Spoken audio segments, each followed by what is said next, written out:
ಗುಲಾಮನಿದರೆ ಗುರು ಕಾಯಬಲ್ಲ, ಗುರುವಿನ ಗುಲಾಮನಾಗುವ ತನಕ ದೊರೆಯದಣ್ಣ ಮುಕುತಿ. ಗ್ರಹಗಳಲ್ಲೇ ಅತಿ ದೊಡ್ಡ ಗ್ರಹ ಗುರುಗ್ರಹ. ಎಲ್ಲ ನಾವು ಅಂಶಗಳಲ್ಲಿ ಗುರುವಿನ ಸ್ಥಾನ ಅತಿ ದೊಡ್ಡದು ಅಂತೇಳಿ ನಾವು ತಿಳ್ಕೊಳ್ತೀವಿ. ಸೊ ಇಂತಹ ಗುರುಸ್ಥಾನಮಾನವನ್ನು ಹೊಂದಿರತಕ್ಕಂಥ ಸರ್ಕಾರಿ ಪ್ರೌಢಶಾಲೆ ಹೊಳೆನೂರಿನಲ್ಲಿ ಇಂದು ನಡೆಯುವ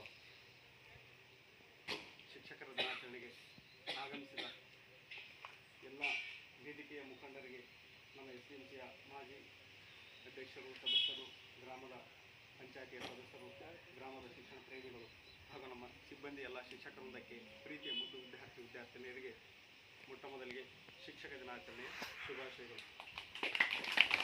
ವಿದ್ಯಾರ್ಥಿಗಳೇ, ನಿಮಗೆ ತಿಳಿದಿರುವಂತೆ ಪ್ರತಿ ವರ್ಷ ಸೆಪ್ಟೆಂಬರ್ 5ರಂದು ರಾಷ್ಟ್ರದಾದ್ಯಂತ ಶಿಕ್ಷಕರ ದಿನಾಚರಣೆಯನ್ನು ಆಚರಿಸುತ್ತಾ ಬಂದಿದ್ದೇವೆ.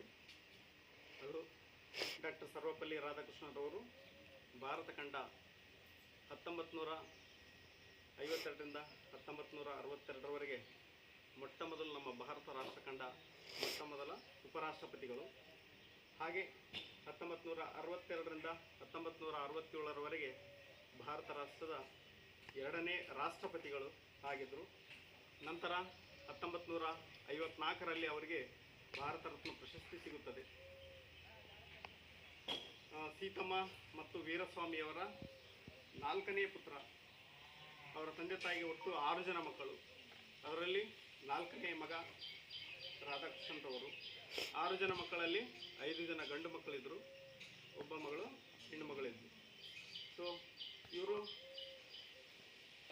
ಆಗಿನ ತಿರುತ್ತಣಿಯಲ್ಲಿ, ತಮಿಳುನಾಡಿನ ಈಗಿನ ತಮಿಳುನಾಡು, ಆಗ ಆ್ಯಕ್ಚುಲಿ ಆಂಧ್ರ ಪ್ರದೇಶದಲ್ಲಿ ಅಂತ ಇದು ಇದೆ ಅಂತ ಹೇಳಲಾಗುತ್ತೆ. ಅವರು ತಿರುತ್ತಣಿಯಲ್ಲಿ 1888ರಲ್ಲಿ ಜನಿಸ್ತಾರೆ. ತಮಿಳುನಾಡಿನ ತಿರುತ್ತಣಿಯಲ್ಲಿ 1888ರಲ್ಲಿ ಜನಿಸ್ತಾರೆ. ನಂತರ 86 ವರ್ಷಗಳ ಕಾಲ ಜೀವಿಸಿ 1975 ಏಪ್ರಿಲ್ 17ರಂದು ಅವರು ಈಗಿನ ಮಡ್ರಾಸ್ ಪ್ರಾಂತ್ಯದ ತಮಿಳುನಾಡಿನಲ್ಲಿ ತೀರಿ ಹೋಗ್ತಾರೆ. ಸೊ ಅವರಿಂದ ನಾವು ಕಲಿಬೇಕಾದ ಅಂಶಗಳು ಭಾಳಷ್ಟಿದ್ದಾವೆ. ಅವರು ಭಾರತ ರಾಷ್ಟ್ರ ಕಂಡ ಶ್ರೇಷ್ಠ ತತ್ವಶಾಸ್ತ್ರಜ್ಞರು, ತತ್ವಜ್ಞಾನಿಗಳು. ನಾವು ಯಾಕೆ ನಮಗೆ ರಾಧಾಕೃಷ್ಣನ್ ತುಂಬ ಇಷ್ಟ ಆಗ್ತಾರಂದರೆ, ಒಬ್ಬ ಈ ಒಂದು ಅನೇಕ ವೃತ್ತಿಗಳಲ್ಲಿ ಒಂದು ಮೀಡಿಯಂ ಲೆವೆಲ್ ಆಫ್ ಪ್ರೊಫೆಷನ್ ಅಂದರೆ ಶಿಕ್ಷಕ ವೃತ್ತಿ. ಅತಿ ಹೆಚ್ಚು ಗಳಿಕೆ ಮಾಡೋ ಹುದ್ದೆ ಅಲ್ಲ, ಅಥವಾ ಅತಿ ಕಡಿಮೆನೂ ಅಲ್ಲ. ನಾವು ಒಂದು ಸಾಮಾನ್ಯ ವರ್ಗದ ಒಂದು ವೃತ್ತಿ ಅಂತ ಹೇಳ್ಬೋದು. ಇಂಥ ಸಾಮಾನ್ಯ ವರ್ಗದ ವೃತ್ತಿಯಲ್ಲಿ ಶಿಕ್ಷಕರಾಗಿ ಭಾರತದ ಅತ್ಯುಚ್ಚ ಸ್ಥಾನ, ಭಾರತದ ಪ್ರಪ್ರಥಮ ಪ್ರಜೆಯ ಸ್ಥಾನ, ರಾಷ್ಟ್ರಪತಿ ಸ್ಥಾನವನ್ನು ಅಲಂಕರಿಸುವುದು ನಮಗೆಲ್ಲರಿಗೂ ಹೆಮ್ಮೆಯ ಸಂಗತಿ. ನಮ್ಮ ಶಿಕ್ಷಣ ಕ್ಷೇತ್ರದಿಂದ ಮೊಟ್ಟ ಮೊದಲ ರಾಷ್ಟ್ರಪತಿಗಳಾದರು. ಅನಂತರ ಇವರ ಬಗ್ಗೆ ನಾವು ತಿಳ್ಕೊಳ್ಳಬೇಕಾದಂಥ ಅನೇಕ ಅಂಶಗಳಿದಾವೆ. ಅವರು ಮೈಸೂರಿನಲ್ಲಿ ಶಿಕ್ಷಕರಾಗಿ ಅಥವಾ ಲೆಕ್ಚರರ್ ಕೆಲಸ ಮಾಡೋ ಸಂದರ್ಭದಲ್ಲಿ ಅವರು ಅಲ್ಲಿ ಅಲ್ಲಿ ರಿಸಿಗ್ನೇಷನ್ ಕೊಟ್ಟು ಭಾರತದ ಉಪರಾಷ್ಟ್ರಪತಿ ಸ್ಥಾನಕ್ಕೆ ಹೋಗುವಾಗ ಅಲ್ಲಿನ ವಿದ್ಯಾರ್ಥಿಗಳು ಅವರು ಕುದುರೆ ಸಾರೋಟಿನಲ್ಲಿ ಅವರನ್ನು ಗೌರವಯುತವಾಗಿ ಇಡೀ ಮೈಸೂರು ಒಂದು ದೊಡ್ಡ ಸ್ಥಳದಲ್ಲಿ ಅವರೇ ಮಕ್ಕಳೇ ಕುದುರೆಗಳಾಗಿ ಸಾರೋಟನ್ನು ಎತ್ಕೊಂಡು ಅವರನ್ನು ಮೆರವಣಿಗೆ ಮಾಡ್ತಾರೆ. ಸೊ ಅದಕ್ಕಿಂತ ಅತಿ ದೊಡ್ಡ ಒಂದು ಜೀವನದ ಅನುಭವ ಒಬ್ಬ ಶಿಕ್ಷಕನಿಗೆ ಮತ್ತಾವುದಿಲ್ಲ. ನಾವು ನಿಜ ಜೀವನದಲ್ಲಿ 1 ಕೋಟಿ ರೂಪಾಯಿ ಎಂದು ನೋಡೋಕ್ಕಂತ ಆಗಲ್ಲ, ಬಟ್ ಸಾವಿರಾರು ಕೋಟಿ ನಮ್ಮ ರಾಷ್ಟ್ರಕ್ಕೆ ಕೊಡುವಂತಹ ಒಳ್ಳೆಯ ವಿದ್ಯಾರ್ಥಿಗಳನ್ನು ಸೃಷ್ಟಿ ಮಾಡತಕ್ಕಂಥ ಅದ್ಭುತ ಶಕ್ತಿ ದೇವರು ನಮಗೆ ಕೊಟ್ಟಿದ್ದಾನೆ. ಸೊ ಆದ್ದರಿಂದ ಪ್ರೀತಿಯ ವಿದ್ಯಾರ್ಥಿಗಳೇ, ನಾನು ನಿಮ್ಮಲ್ಲಿ ಕೇಳೋದಿಷ್ಟೇ, ನೀವು ಏನಾದರೂ ಆಗಿ ಮೊದಲು ಮಾನವನಾಗಿ ಎನ್ನುವಂತೆ ಮೊದಲು ಮಾನವರಾಗೋಣ. ನಂತರ ನಮ್ಮ ಅತ್ಯದ್ಭುತವಾದ ಶಕ್ತಿ ಪ್ರತಿಯೊಬ್ಬರಲ್ಲಿ ಇರುತ್ತೆ. ಆ ಅತ್ಯದ್ಭುತ ಶಕ್ತಿಯನ್ನು ಬಳಸಿಕೊಂಡು ರಾಷ್ಟ್ರಕ್ಕೆ ಮೊಟ್ಟ ಮೊದಲಿಗೆ ನಮ್ಮ ಮನೆಗೆ ನಾವು ದೀಪವಾಗೋಣ. ನಿಮ್ಮ ಹಳೆದ ತಂದೆ ತಾಯಿಗಳಿಗೆ ಒಳ್ಳೆಯ ಹೆಸರನ್ನು ತರ್ತಕ್ಕಂಥ ನೀವು ಓದಿದ ಸಂಸ್ಥೆಗೆ, ನಿಮ್ಮ ಗುರುಗಳಿಗೆ, ನಿಮ್ಮ ಸಮಾಜಕ್ಕೆ ಒಳ್ಳೆಯ ಕೆಲಸಗಳನ್ನು ಮಾಡಿ ಒಳ್ಳೆಯ ವ್ಯಕ್ತಿಗಳಾಗಿರುವಂಥ ಈ ಒಂದು ಸಂದರ್ಭದಲ್ಲಿ ಹೇಳಲಿಕ್ಕೆ ಇಷ್ಟಪಡ್ತೀನಿ. ಒಂದು ಗುರು ಪರಂಪರೆಗೆ ಒಂದು ಸಣ್ಣ ಕಥೆಯನ್ನು ನಾನು ಹೇಳಿಬಿಡ್ತೀನಿ, 2 ನಿಮಿಷದ ಕಥೆ. ಏನು ಗುರು ಪರಂಪರೆ, ಯಾವ ರೀತಿ ಗುರುವಿನ ಸ್ಥಾನಮಾನ ದೊಡ್ಡದು ಅಂತೇಳಿ ನಿಮಗೆ ವಾಟ್ಸಪ್ ಕೂಡ ನಾನು ಶೇರ್ ಮಾಡಿದ್ದೀನಿ, ನೋಡ್ಕೋರಿ ಒಮ್ಮೆ. ಏನು ಅದು ಸಣ್ಣ ಕಥೆ ಅಂತಂದರೆ, ಬ್ರಹ್ಮ ಅಂದ್ಕೊಳ್ತಾನೆ, ಇಡೀ ಪ್ರಪಂಚ, ಇಡೀ ವಿಶ್ವ ನಾನು ಸೃಷ್ಟಿ ಮಾಡಿದ್ದೀನಿ, ನಾನು ಸೃಷ್ಟಿಕರ್ತ ಅಂತೇಳಿ ಅಹಂಭಾವದಿಂದ ನಗ್ತಾ ಇರ್ತಾನೆ. ಅದನ್ನು ವಿಷ್ಣು ನೋಡ್ತಾನೆ. ವಿಷ್ಣು ನೋಡಿ ಏನಂತಾನೆ, ನೀನು ಹೇಗೆ ದೊಡ್ಡವನಾಗ್ತೀಯಾ, ನೀನು ನನ್ನ ನಾಭಿಯಲ್ಲಿರ್ತಕ್ಕಂಥ ಕಮಲದಲ್ಲಿ ಹುಟ್ಟಿದವನು, ನೀನು ಹೇಗೆ ದೊಡ್ಡವನಾಗ್ತೀಯ ಅಂತ ಅವನು ಕೂಡ ನನ್ನತನವನ್ನು ತಾನು ಮೆರಿತಾನೆ.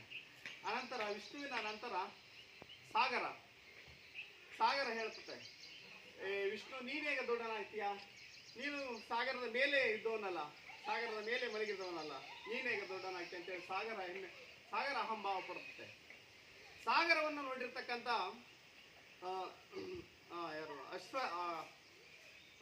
ಮುನಿಗಳು, ಅಗಸ್ತ್ಯ ಮುನಿಗಳು ಹೇಳ್ತಾರೆ ಸಾಗರಕ್ಕೆ, ಇಡೀ ಸಾಗರವನ್ನೇ ನಾನು ನಿನ್ನ ಕುಡಿದು ಬಿಟ್ಟಿನಲ್ಲ ಅಂತ ಹೇಳ್ತಾನೆ ಅಗಸ್ತ್ಯ ಮುನಿ.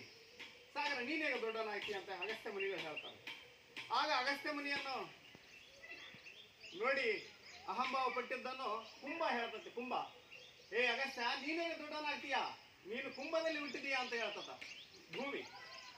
ಆಗ ಭೂಮಿ ದೊಡ್ಡನಂತ ಹೇಳಿದಾಗ ಭೂಮಿಗೆ ಆದಿಶೇಷ ಹೇಳ್ತಾನೆ, ನೀನು ಹೇಗೆ ದೊಡ್ಡನಾಗ್ತೀಯಾ, ಭೂಮಿ ನೀನು ಆದಿಶೇಷನ ಮೇಲೆ ಇದೆಯಲ್ಲ, ಆದಿಶೇಷನ ಮೇಲೆ ನಿಂತ್ಕೊಂಡಿದೆಯಲ್ಲ, ನೀನು ಹೇಗೆ ದೊಡ್ಡನಾಗ್ತೀಯ ಅಂತೇಳಿ ಆದಿಶೇಷ ಹೆಮ್ಮೆ ಪಡುವಾಗ, ಆಗ ಆದಿಶೇಷನನ್ನು ನೋಡಿ, ಆದಿಶೇಷನ ಒಂದು ಮನೋಭಾವವನ್ನು ನೋಡಿ ಪಾರ್ವತಿ ಹೇಳ್ತಾಳೆ, ಆದಿಶೇಷ ನೀನು ಹೇಗೆ ದೊಡ್ಡವನಾಗ್ತೀಯಾ, ನೀನು ನನ್ನ ಎಡಗೈ ಬೆರಳಲ್ಲಿ ಇದೆಯಲ್ಲ ಉಂಗುರವಾಗಿ, ಎಡಗೈ ಬೆರಳಲ್ಲಿ ನೀನು ಉಂಗುರವಾಗಿದೆಯಾ ಅಂತ ಹೇಳ್ತಾಳೆ. ಆಗ ಪಾರ್ವತಿ ಹೇಳಿದ ಮಾತನ್ನು ಕೇಳಿರ್ತಕ್ಕಂಥ ಪರಮಾತ್ಮ ಹೇಳ್ತಾನೆ, ನೀನು ನನ್ನ ಎಡಗಡೆ ತೊಡೆಯ ಮೇಲೆ ಕೂತ್ಕೊಂಡಿದೀಯಾ, ನೀನು ಹೇಗೆ ದೊಡ್ಡವಳಾಗ್ತೀಯಾ ಅಂತ ಹರ ಹೇಳ್ತಾನೆ. ಸೊ ಹರ ಮುನಿದರೆ ಗುರು ಕಾಯವಲ್ಲನು ಎನ್ನುವ ಮಾತು ಈ ಒಂದು ವಿರೂಪಾಕ್ಷ ಎಂತಕ್ಕಂಥ ಕವಿಗಳು ಚನ್ನಬಸವ ಪುರಾಣದಲ್ಲಿ ಹೇಳಿರ್ತಕ್ಕಂಥ ಒಂದು ಸಣ್ಣವಾಗಿರ್ತಕ್ಕಂಥ ಕಥೆ. ಸೊ ಇದರಿಂದ ನಾವು ಗುರುವಿನ ಮಹಿಮೆ, ಒಟ್ಟಾರೆ ಗುರು ಸಂಪ್ರದಾಯ, ಗುರುವಿನ ಪರಂಪರೆಯಲ್ಲಿ ಈ ರೀತಿಯಾಗಿರ್ತಕ್ಕಂಥ ಗುರುವಿನ ಪಾತ್ರ ಭಾಳ ದೊಡ್ಡದು ಅಂತೇಳಿ ನಮಗೆ ಅನಿಸುತ್ತೆ ವಿದ್ಯಾರ್ಥಿಗಳೇ. ಸೊ ವಿದ್ಯಾರ್ಥಿಗಳೇ, ನೀವೆಲ್ಲರೂ ನಾವು ಹೆಮ್ಮೆ ಪಡುವಂಥ ಶ್ರೇಷ್ಠ ಹುದ್ದೆಗಳನ್ನು ಅಲಂಕಾರ ಮಾಡಿರಿ. ನಾವು ಹೆಮ್ಮೆ ಪಡುವಂಥ ದೊಡ್ಡ ದೊಡ್ಡ ಸ್ಥಾನಗಳನ್ನು ನೀವು ಮುಂದಿನ ಭವಿಷ್ಯದಲ್ಲಿ ಪಡ್ಕೊಂಡು ನಮಗೆ ಹೆಮ್ಮೆ ತರುವಂಥ ಕಾರ್ಯಗಳನ್ನು ನೀವು ಮಾಡಬೇಕು. ಭಗವಂತ ನಿಮಗೆಲ್ಲರಿಗೆ ಆಯುಷ್ಯ, ಆರೋಗ್ಯ, ಐಶ್ವರ್ಯವನ್ನು ಕೊಡಲಿ. ನಂತರ ಸಮಯದ ಅಭಾವ, ವಿದ್ಯಾರ್ಥಿಗಳೇ, ನನಗೆ ಈ ಒಂದು ಶಿಕ್ಷಕ ದಿನಾಚರಣೆಯ ಸಂದರ್ಭದಲ್ಲಿ ಕೆಲವು ನುಡಿಗಳನ್ನು ಆಡಲಿಕ್ಕೆ ಅವಕಾಶ ಮಾಡಿಕೊಟ್ಟಿದ್ದೆ. ನಿಮಗೆಲ್ಲರಿಗೂ ಧನ್ಯವಾದಗಳನ್ನು ಹೇಳ್ತಾ, ಮೊಟ್ಟ ಮೊದಲು ನಾವು ತಾಯಿಯೇ ಮೊದಲ ಗುರು ಅಂತ ಹೇಳ್ತೀವಿ. ನಿಜ ಜೀವನದಲ್ಲಿ ನನಗೆ ತಾಯಿ ಮೊದಲ ಗುರು ಆಗ್ತಾಳೆ. ನಂತರ ಎರಡನೇದಾಗಿ ನನ್ನ ತಂದೆ ನನಗೆ ಗುರು ಆಗ್ತಾನೆ, ಇದನ್ನು ನನಗೆ ಕಲಿಸಿ ಗುರುಗಳು ನನಗೆ ಗುರು ಆಗ್ತಾರೆ ಅಂತ ಮಾತು ಹೇಳ್ತಾರೆ. ಈ ಸಂದರ್ಭದಲ್ಲಿ ಎಲ್ಲರಿಗೂ ಬಿಡಿಸಿ 12 ಮಾತುಗಳನ್ನು